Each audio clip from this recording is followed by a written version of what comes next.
Is there a role for neutral energies, those neither align with good nor evil? Can these neutral energies be harnessed to support our spiritual path, or do we need to transcend even the notion of neutrality in order to fully align with the Divine? There is no neutrality. So that's what we said in mechanical engineering, you produce a positive charge, it pulls the negative charge. There's no charge that can just stay neutral, because in this ocean of power, neutrality then means it's able to push from moving forward and resist from moving backward.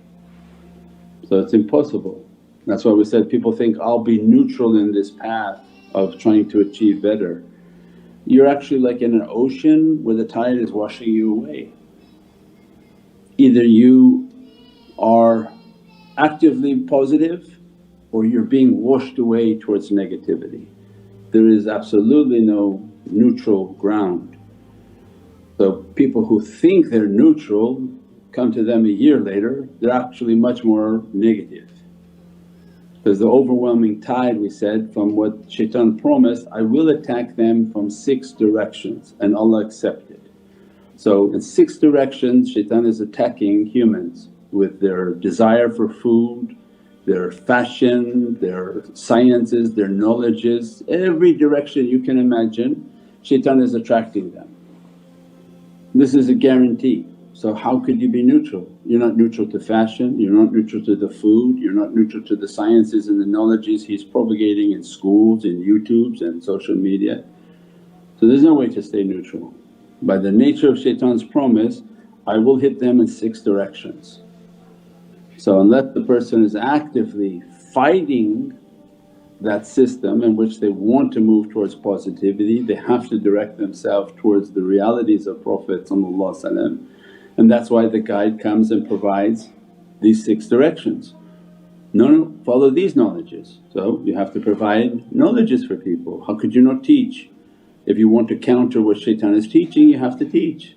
So people say, no, we don't need to even say anything. If you don't say anything, they'll be listening to satanic teachings all day long.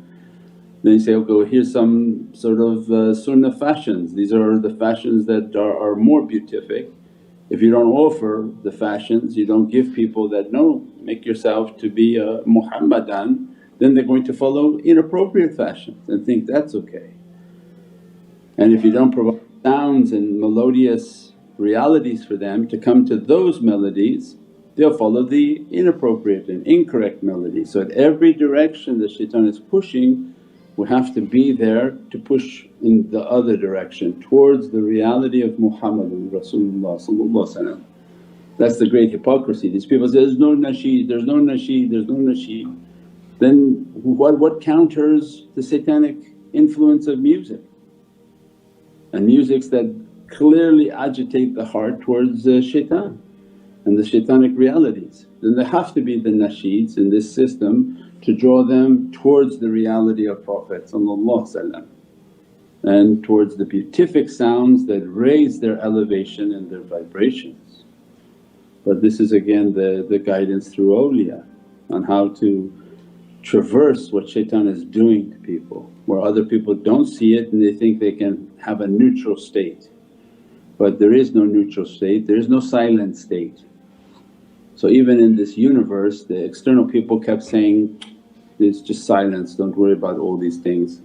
There's no sound, there's no these things. The whole universe is making a sound, yusabbihu wa bihamdi. Allah says, for everything verily is praising me. Then the scientists came now and said, look, we hear sounds in space.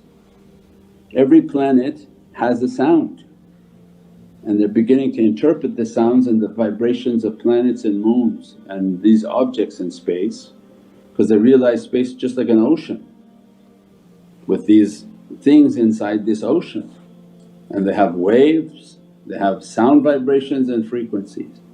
But the Qur'an already stated that for people. Again, that's when the tariqah comes and teaches that if you want to affect your energy, your organs and your being, make lots of durood, lots of salawats, lots of istighfar. These are vibrations in this ocean of Bahr Qudra that we are outside and inside of us. you're a fish inside an ocean. Every zikr you do will affect the wave coming to you, and all of the internal structures will be modified and energized by the waves inside of you. So we are in need of all of these spiritual frequencies and resonance and practices, inshaAllah.